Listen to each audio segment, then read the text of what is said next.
Good morning students, मैं Mukesh Saini, PGT mathematics, government senior secondary school Khori, district Rewari, आपका इस Edusat प्रसारण में स्वागत करता हूं। प्यारे बच्चों, आज हम इंटीग्रेशन में एक्सरसाइज 7.3 की बची हुई प्रॉब्लम्स लेंगे। इससे पहले हम एक्सरसाइज 7.3 की कुछ प्रॉब्लम्स ले चुके हैं। आपने देखा कि ये सारी प्रॉब्लम्स ट्रिग्नोमेट्रिक फंक्शंस पर बेस्ड हैं। आइए आज की प्रॉब्लम्स शुरू करते हैं।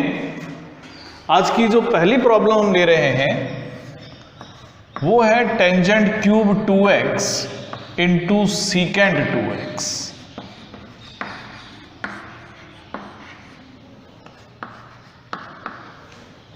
हमारी कोशिश यही रहती है कि जो फंक्शन हमें दिया जाए या तो डायरेक्ट या सब्स्टिट्यूशन के बाद में किसी ऐसी स्टैंडर्ड फॉर्म में चेंज हो जाए जिसके इंटीग्रेशन के बारे में हमें पता है।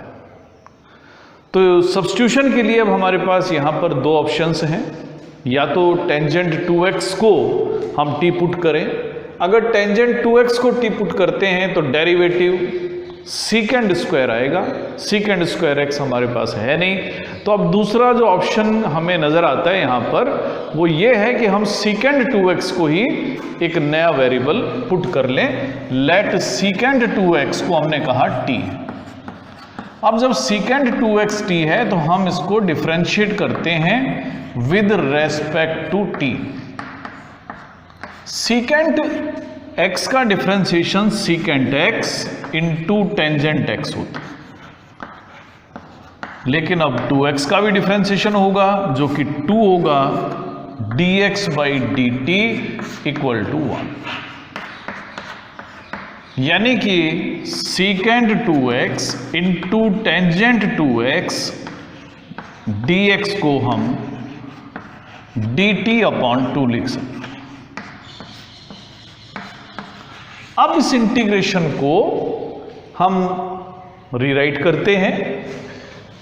जो डेरिवेटिव है उसके साथ सीकेंड 2x और टेंजेंट 2x आ रहा है। हमारे पास टेंजेंट 3 पावर में है, तो ये जो 3 पावर से हम इसको 2 पार्ट में डिवाइड कर देते हैं। 2 पावर्स अलग, टेंजेंट 2 स्क्वायर 2x और टेंजेंट 2x और सीकेंड 2x को हम अलग रख लेते हैं। यानी इस पूरे फंक्शन को रीराइट करके हमने 2 पार्ट्स में लिखा। अब टेंजेंट 2x, सीकेंड 2x और dx का जो प्रोडक्ट है इसकी हेल्प से तो हम इसको dt बाई 2 लिख सकते हैं। लेकिन अभी एक और प्रॉब्लम बाकी है कि हमने सीकेंड 2x को t लिखा है, तो टेंजेंट स्क्वायर 2x को इन टर्म्स ऑफ t लिखने के लिए हम इसको लिखते हैं सीकेंड स्क्वायर 2x माइनस 1। ये हो गया टेंजेंट 2x, सीकेंड 2x और dx। अब ये पूरा इंटीग्रेशन t की फॉर्म में लिख सकते हैं। तो अब जो इंटीग्रेशन बनेगा हमारा वो बनेगा टेंजेंट ये सीकेंड स्क्वायर 2x माइनस 1 का मतलब t square minus 1। Tangent 2x into सीकेंड 2x into dx को हम लिखेंगे dt अपॉन 2 क्योंकि कांस्टेंट है, इसको हम बाहर लिख सकते हैं। तो इंटीग्रेशन हुआ हमारा 1/2 और टी स्क्वायर माइनस 1 का इंटीग्रेशन हम आराम से कर सकते हैं। टी स्क्वायर का इंटीग्रेशन टी क्यूब बाई 3 होगा और 1 का इंटीग्रेशन टी हो जाएगा। कांस्टेंट ऑफ इंटीग्रेशन हम इसमें ऐड करें। टी जो हमने सब्स्टिट्यूट किया था वापस पुट करेंगे तो हमारा आंसर होगा सीकेंड cube 2x divided by 3 minus सीकेंड 2x plus c।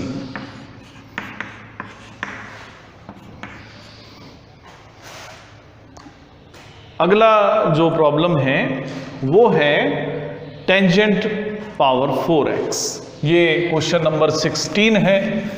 तो 16th क्वेश्चन है टेंजेंट 4 पावर ऑफ x।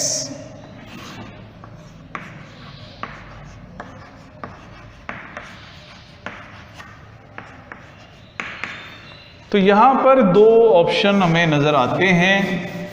या तो हम इसको sine square upon cos square जैसे लिखते हैं, sine power 4x upon cos 4x लिखते हैं, उससे करने की कोशिश करते हैं। लेकिन यहाँ अगर हम cos x को t मानेंगे तो sin x dx dt होगा और उसको हम पूरी तरह से t की फॉर्म में कन्वर्ट नहीं कर पाएंगे। तो अब जो अगला रास्ता हमारे पास बचता है वो ये है कि जो टेंजेंट 4 पावर ऑफ x है उसको हम टेंजेंट स्क्वायर x की 2 पावर लिख लें, या आप ये भी समझ सकते हैं tangent square x into tangent square x। अब टेंजेंट स्क्वायर x को अगर हम t पुट कर लें तो दूसरा जो फंक्शन है वो भी टेन स्क्वायर x ही है, और आप जानते हैं टेंजेंट x का डेरिवेटिव सीकेंड स्क्वायर x होता है। तो इसलिए इनमें से एक टेन स्क्वायर x को in term of secant square x लिख देते हैं। तो ये होगा secant square x minus 1 into tangent square x dx। वापस मल्टीप्लाई कर लेते तो हमें मिलेगा tangent square x into secant square x minus tangent square x। अब टेंजेंट स्क्वायर x एक स्टैंडर्ड फॉर्म है जिसे इंटीग्रेट करना हमने सीख लिया है, और इस पोर्शन को इंटीग्रेट हम कर सकते हैं, इसमें हमें दिक्कत नहीं आएगी। आप टेंजेंट x को t पुट कर लें, सीकेंड स्क्वायर x dx उसका डेरिवेटिव मिल जाएगा। तो इस इंटीग्रल के लिए सिर्फ टेंजेंट x t माने तो इसका मतलब सीकेंड स्क्वायर x dx को हम dt लिख देंगे। और दूसरा जो इंटीग्रल है टेन स्क्वायर x, ये तो हम इंटीग्रेट हम आराम से कर ही लेंगे। तो हमारा इंटीग्रेशन इस तरह से बनेगा, जब टेन x को हम t लिखेंगे तो ये होगा t square secant square x dt हो जाएगा, माइनस टेंजेंट स्क्वायर x को हम सीकेंड स्क्वायर x माइनस 1 लिखकर इंटीग्रेट करते हैं। t स्क्वायर का इंटीग्रेशन t क्यूब बाई 3 होता है, सीकेंड स्क्वायर x का इंटीग्रेशन टेंजेंट x होगा, और माइनस 1 का इंटीग्रेशन माइनस x, माइनस से मल्टीप्लाई होकर ये बनेगा प्लस। अब t की जो वैल्यू है वो हम इसमें वापस पुट कर देंगे। t हमने अज्यूम किया था 10x यानी 10 cube x upon 3 minus tangent x plus x plus c। तो ये तरीका था टेंजेंट की इवन पावर को इंटीग्रेट करने का। यही तरीका टेंजेंट की और इवन पावर्स को इंटीग्रेट करने में काम में लिया जाता है। अगर यहाँ टेंजेंट की पावर 6x होता तो उसके लिए भी हम यही तरीका अपनाते कि उनमें से 2 पावर्स अलग कर लेते, यानी tangent square x into tangent 4x उनको लिखते, और उसके बाद इसी तरह से इनको इंटीग्रेट करते हुए आगे बढ़ते रहते। अब आप ध्यान रखें, अगर टेंजेंट की इवन पावर आती हैं या कॉट की इवन पावर्स आती हैं तो आपका तरीका यही होगा। अगर कॉट का कोई क्वेश्चन मिलता है तो वहां पर आप कोसेकेंड स्क्वायर x का यूज करेंगे। टेंजेंट स्क्वायर x होगा तो आप सेकेंड स्क्वायर x को साथ रखेंगे, और दोनों ही परिस्थितियों में आप टेंजेंट x को t माने या कॉट x को t मानकर आप आराम से ऐसे क्वेश्चंस को इंटीग्रेट कर पाए। अब जो अगला क्वेश्चन हम ले रहे हैं ये 17th क्वेश्चन है एक्सरसाइज का, और क्वेश्चन है sine cube x upon sine square x into cos square x।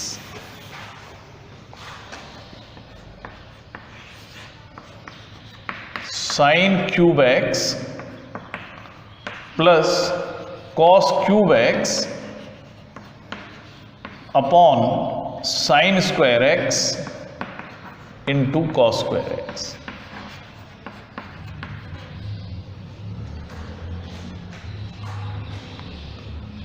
किसी भी क्वेश्चन को करने के कई तरीके हो सकते हैं।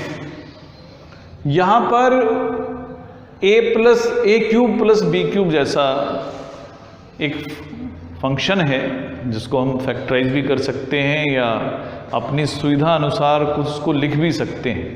आपने देखा होगा कि a प्लस बी का जो क्यूब होता है वो a cube plus b cube plus 3ab into a plus b होता है।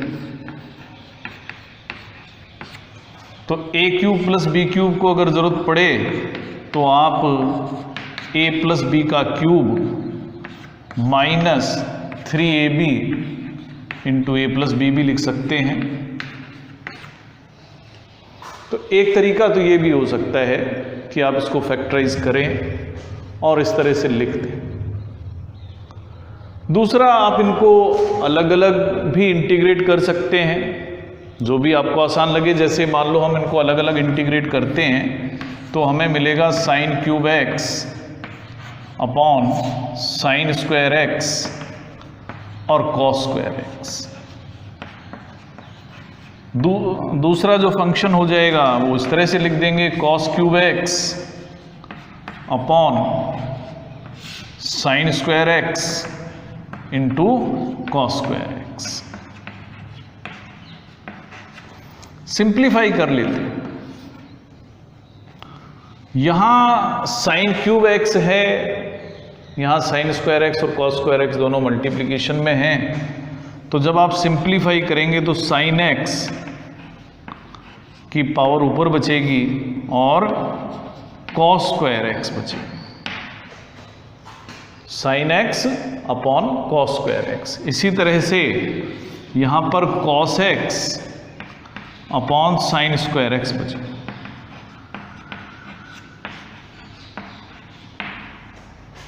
इसको हम सिंप्लीफाई करते हैं। Sine x upon cos square x को आप लिख सकते हैं sine x upon cos x into 1 upon cos x plus cos x, ये साइन स्क्वायर एक्स को भी इसी तरह से दो पार्ट में लिख देते हैं, sine x into 1 upon sine x और d x. Sine x upon cos x का मीनिंग होगा टेंजेंट एक्स और 1 अपॉन कॉस एक्स का मीनिंग हुआ सीकेंट एक्स। ऐसे ही ये बन गया cot x into cosecant x. Secant x into tangent x के बारे में आप जानते हैं, सीधा स्टैंडर्ड रिजल्ट है। ये सीकेंट एक्स लिख सकते हैं। Cot x into cosecant x का इंटीग्रेशन माइनस कोसिकेंट एक्स होगा प्लस सी।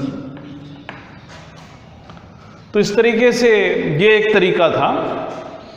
फैक्टराइजेशन की हेल्प से भी हम इसको इंटीग्रेट कर सकते थे।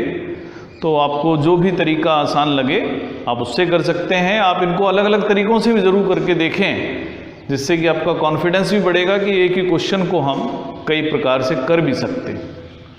अब अगला हम जो क्वेश्चन ले रहे हैं 18th क्वेश्चन है और क्वेश्चन है cos 2x plus 2 sine square x. 18th question cos 2x plus 2 sine square x divided by cos square x. तो इसका इंटीग्रेशन हमें करना है।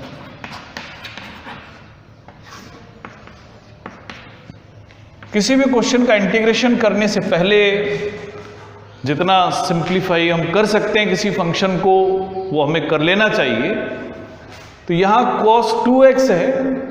मैंने आपको कई बार बताया है कि एंगल्स कोशिश करें एक ही जैसे बना लें। तो यहाँ cos 2x को भी हम cos x की फॉर्म में लिखने की कोशिश करेंगे और हम cos 2x को लिख भी सकते हैं 1 माइनस 2 साइन स्क्वायर एक्स। आगे 2 साइन स्क्वायर एक्स पहले से ही मौजूद है, डिवाइड करना है cos स्क्वायर एक्स से। तो जब इनका सम करेंगे -2 और +2 0 हो जाएगा। 1 अपॉन cos स्क्वायर एक्स ही हमारे पास बचेगा और 1 अपॉन cos स्क्वायर एक्स तो एक स्टैंडर्ड फॉर्म है जो हम आराम से इंटीग्रेट कर लेंगे। यानी ये बन गया सीकेंड स्क्वायर एक्स और सीकेंड स्क्वायर एक्स को तो हम सीधा लिख देंगे कि इसका integration tangent x plus c. तो एक छोटा सा क्वेश्चन ये बन गया। उसके बाद में अगला जो क्वेश्चन हम ले रहे हैं 19th,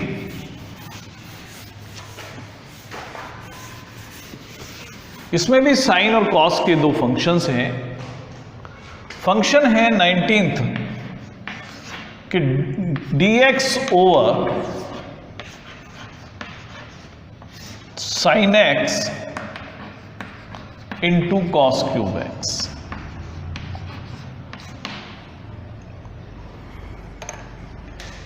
इस क्वेश्चन को करने के लिए जो अभी तक की हमारी स्ट्रेटजीज रही हैं उसी के अनुरूप हम सोचते हैं पहले कि क्या साइन एक्स को टी पुट करने से हमें कुछ मिलेगा। साइन एक्स को अगर टी पुट कर देते हैं तो कॉस एक्स डी एक्स हमें ऊपर मिलेगा। एक कॉस एक्स कैंसिल हो भी जाएगा, कॉस स्क्वायर एक्स बचेगा जिसे हम टी की फॉर्म में लिख तो पाएंगे, लेकिन फिलहाल हम उसको सॉल्व नहीं कर पाएंगे। और वही स्थिति कॉस एक्स के साथ भी। तो इस तरीके से जो अभी तक रूटीन हमने यूज़ किया है उस तरीके से तो ये क्वेश्चन नहीं होगा। तो इसके लिए फिर कोई नया मेथड हमें सोचना पड़ेगा।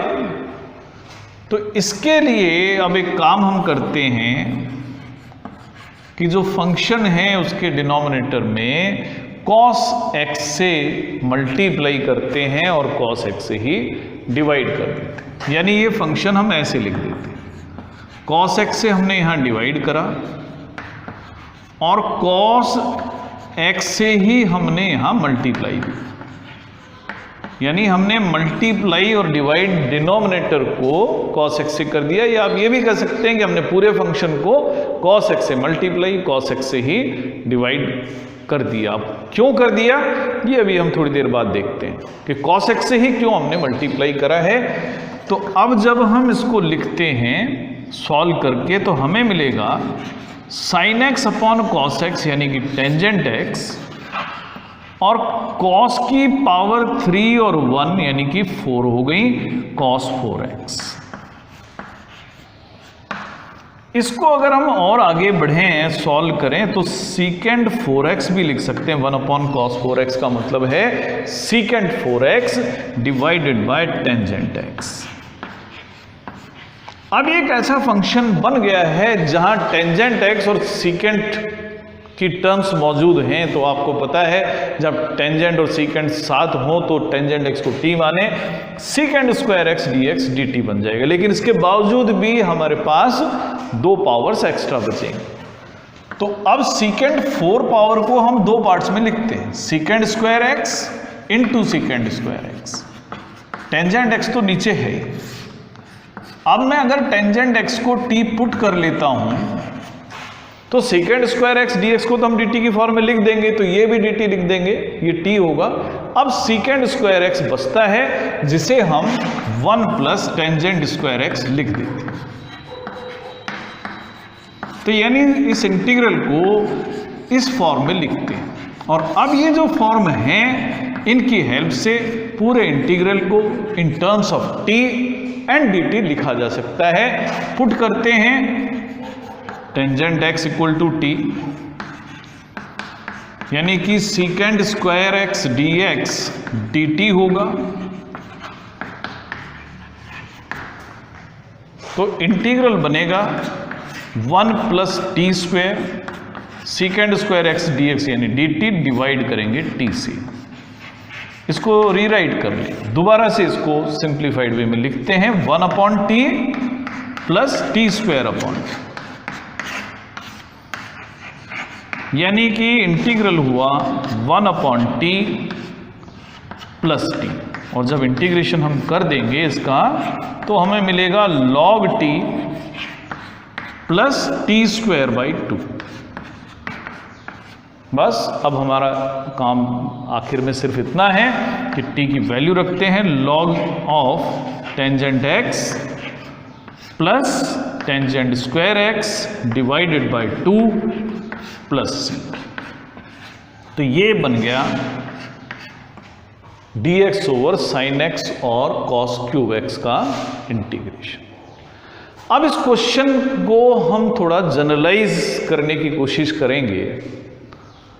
आप अगर कभी भी ऐसी सिचुएशन देखते हैं कि sin x और cos x की पावर्स का सम नेगेटिव इवन इंटीजर आता है, तो उस स्थिति में आप दिए हुए फंक्शन को in term of tangent and सीकेंड square x लिखने की कोशिश करें। जैसे हमने यहां देखा था, आप इस पे गौर करें कि जो sin x और cos x की पावर्स हैं, असल में इस फंक्शन को हम ऐसे लिख सकते थे,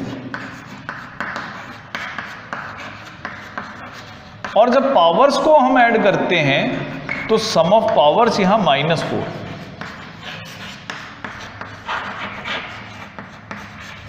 तो अगर कभी ऐसा दिखे कि sum of powers of sin x and cos x is negative even integer, तो उस केस में आप इस पूरे फंक्शन को in term of tangent and secant लिख लें। अब कैसे लिखेंगे कि जो भी sin x की पावर है cos x की उतनी ही पावर से आप इसको मल्टीप्लाई और डिवाइड करते हैं।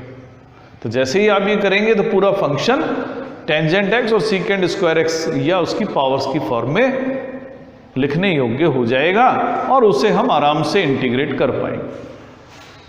तो ये फॉर्म आप ध्यान रखें। अगला जो क्वेश्चन है 20th, इसके जैसा ही एक क्वेश्चन हमने किया तो था, और वो क्वेश्चन था, ये क्वेश्चन है cos 2x over cos x plus sin x का स्क्वायर।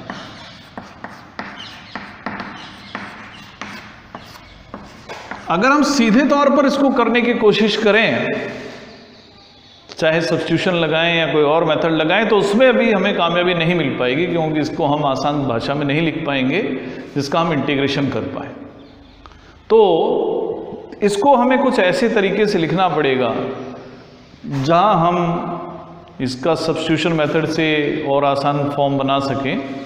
इसके लिए cos 2x को हम cos square x minus sine square x की फॉर्म में लिख लें। नीचे हमारे पास डिनोमिनेटर में cos x plus sine x दो पावर में है, आप चाहें तो फैक्टराइज करके इसको दो बार भी लिख दें, यानी जिसका इंटीग्रेशन करना है वो फंक्शन ये है। अब जो न्यूमरेटर है वो a square minus b square की फॉर्म का, इसका इंटीग्रेशन a प्लस बी और a माइनस बी होगा, यानी न्यूमरेटर को लिखेंगे cos x plus sine x into cos x minus sine x। Divide करना है इसको cos x plus sine x into cos x plus sine x।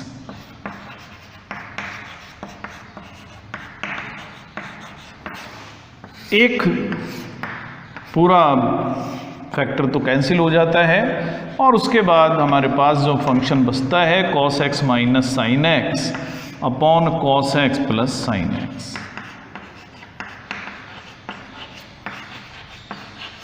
अब यहां हम कोशिश करें कि जो हमारा डिनोमिनेटर है उसको हम टी पुट करते हैं। अगर cos x plus sine x को हम टी पुट करें तो जो हमारा डेरिवेटिव होगा वो होगा minus sine x into d x by d t, और साइन एक्स का होगा cos x into d x by d t, that will be equal to 1, यानी कि cos x minus sine x d x, इसको हम D T लिख सकते हैं। इंटीग्रेशन को अब हम चेंज करके डी टी ओवर टी की फॉर्म में लिख लें, यानी कि इसका इंटीग्रेशन हुआ log टी, टी की वैल्यू पुट करनी है log of cos x plus sine x plus c, ये हो गई इंटीग्रल की वैल्यू। ऐसा ही क्वेश्चन आपको ध्यान होगा कि हमने किया था इससे पहले तो जब भी कभी sine x plus cos x और sine x minus cos x की सिचुएशन आए तो आप डिनोमिनेटर वाले फंक्शन को पुट कर दें ठीक है इक्वल, और जो न्यूमरेटर होगा वो उसका लगभग डेरिवेटिव मिल जाता है। 21st क्वेश्चन एक छोटा सा क्वेश्चन है, साइन इनवर्स कॉस एक्स। आप उसमें जो कॉस एक्स है उसे इन टर्म ऑफ साइन एक्स लिख सकते हैं, sine pi by 2 minus x लिख दें, और उसके बाद हमें जो फंक्शन बचता है वो पाई बाई 2 माइनस एक्स होगा जो इजीली इंटीग्रेबल। तो ये हम आपकी एक्सरसाइज के लिए छोड़ते हैं। अब उसके बाद हम लेते हैं क्वेश्चन नंबर 22, और क्वेश्चन है कि इंटीग्रेशन करें 1 upon cos x minus a into cos x minus b का।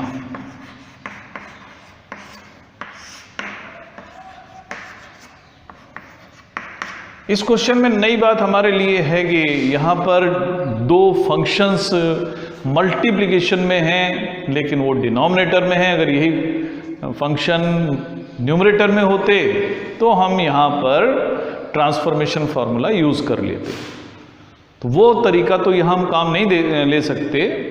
तो अब भी हमें कोशिश करनी पड़ेगी किसी तरह से दिए हुए फंक्शन को दो पार्ट्स में तोड़ें। इसके लिए अब हम इसको मल्टीप्लाई और डिवाइड करते हैं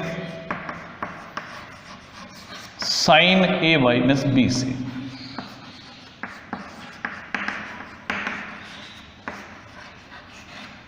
साइन ए माइनस बी से ही मल्टीप्लाई करते हैं और साइन ए माइनस बी से ही डिवाइड करते हैं, कांस्टेंट टर्म है। तो इंटीग्रेशन को हम लिख सकते हैं 1 upon sine a minus b, constant है, इसको हम बाहर रख लेते हैं। न्यूमरेटर होगा sine a minus b, divide करेंगे cos x minus a into cos x minus b. अब जो न्यूमरेटर में साइन ए माइनस बी है इसको इन अकॉर्डेंस टू डिनोमिनेटर थोड़ा सा मॉडिफाई करके लिखते हैं।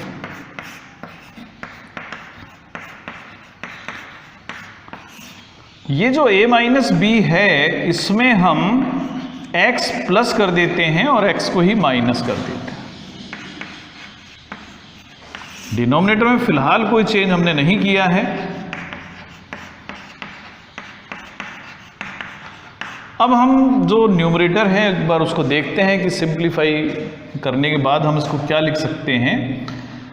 ये जो a minus b plus x minus x की जो टर्म है इसको हम दो पार्ट में लिखते हैं। x माइनस बी को हम इकट्ठा रख लेते हैं और a माइनस एक्स को इकट्ठा, यानी ये जो एक्सप्रेशन है ऐसे दो पार्ट्स में लिख लिया जाए।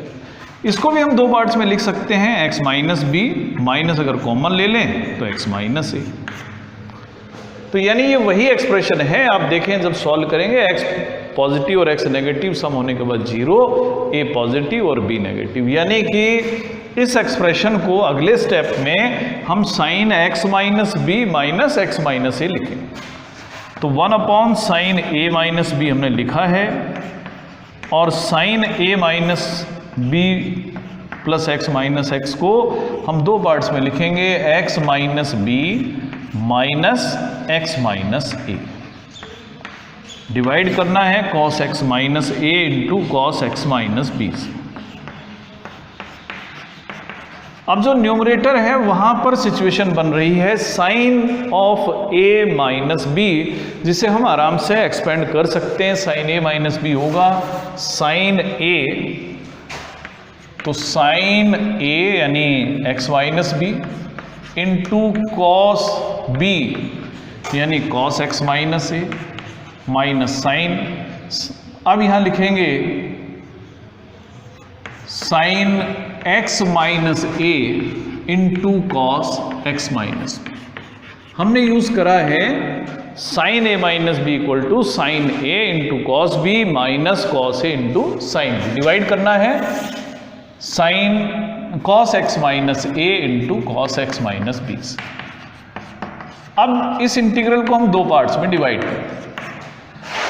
पहला होगा sine x minus b into cos x minus a, divide करेंगे cos x माइनस ए और cos x माइनस बी से।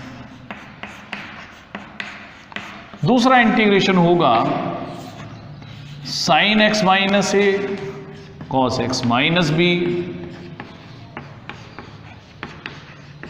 डिवाइड करेंगे cos x minus a into cos x minus b. जब आप सिंप्लीफाई करेंगे तो यहां पर cos x माइनस ए को कैंसिल किया जा सकता है, ऊपर sin x माइनस बी है, डिनोमिनेटर में cos x माइनस बी है। इसको सॉल्व करने पर हमें मिलेगा tangent x minus b dx minus, इसी तरीके से यहां पर cos x माइनस बी दोनों जगह मौजूद है न्यूमरेटर डिनोमिनेटर में, तो दो टर्म हमारे पास बचेंगी sin x minus a divided by cos x minus a, जिसे हम सिंप्लीफाई करके लिख सकते हैं tangent x minus a dx। अब ये हम स्टैंडर्ड फॉर्म तक पहुंच चुके हैं। टेंजेंट x का integration log of secant x होगा, तो log secant x minus b. वैसे हमें x के कोफिशिएंट से डिवाइड भी करना होता है, लेकिन x का कोफिशिएंट यहाँ 1 ही है, तो इसलिए डिवाइड करने की आवश्यकता भी नहीं पड़ी। और इसी तरह से यहाँ इंटीग्रेशन होगा log सीकेंट x माइनस ए प्लस सी।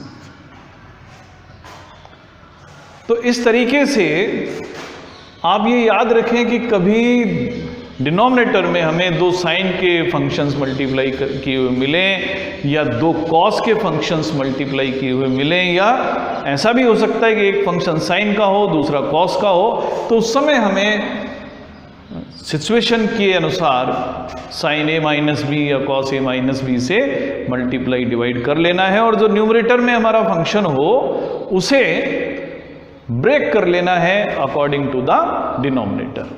तो प्यारे बच्चों, हमने एक्सरसाइज 7.3 की लगभग सारी प्रॉब्लम्स ले ली हैं। अब एक्सरसाइज 7.4 के साथ हम अगले लेक्चर में फिर मिलेंगे। आज के लिए इतना ही, धन्यवाद।